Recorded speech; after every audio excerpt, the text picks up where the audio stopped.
It is June 12. A new soldier recently joined my military unit. He's fairly young, just over 30, and originally from Donetsk.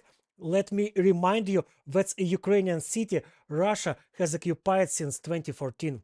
Right after the occupation, this guy fled to the free part of Ukraine, but his father stayed behind in Donetsk, took Russian citizenship, and eventually moved somewhere into Russia.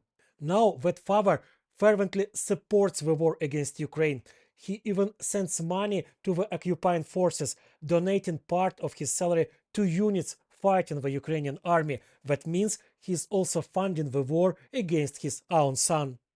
Sometimes this father writes to his son about how much he hates Ukraine and how he regrets having a child who doesn't understand that it's better to be Russian. He says Ukraine has no right to exist and that he's willing to accept his own son's death if that's what it takes to destroy Ukraine. This is pure schizophrenia. To wish so obsessively for the destruction of the entire country that you'd be willing to sacrifice your own child for it. And there are millions of people like him.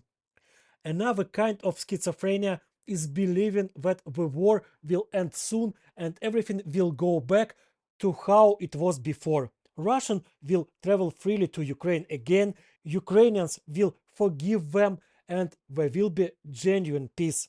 That's the delusion world my brother, for example, lives in. He recently wrote to our uncle in Kharkiv, a city bombed daily, saying that as soon as the war ends, he'll come and help rebuild it, and that our uncle should wait for him because he's coming soon.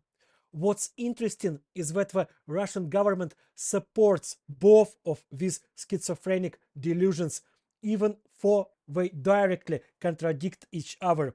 Putin regularly spouts nonsense about how Russians are destined to be friends with what he calls the Ukrainian part of the Russian people, while one of his goons, someone like Medvedev, will immediately follow up with claims that Ukrainians will be completely wiped out and forgotten by history.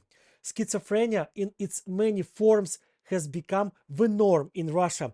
They are consumed by madness, the entire society. Putin has turned his country into a massive asylum for the deranged.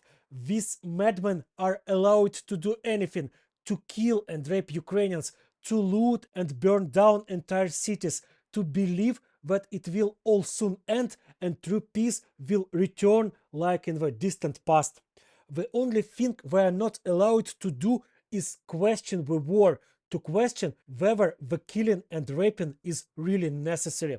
Tragically, the Western world still tries to engage with these extremely dangerous lunatics as if they were ordinary people who just have a political disagreement with Ukrainians, but they have a disagreement not with us, but with reality itself. And they are proud of it, while your politicians keep dancing before the chief murderer and looter, before the chief 21st century schizoid man.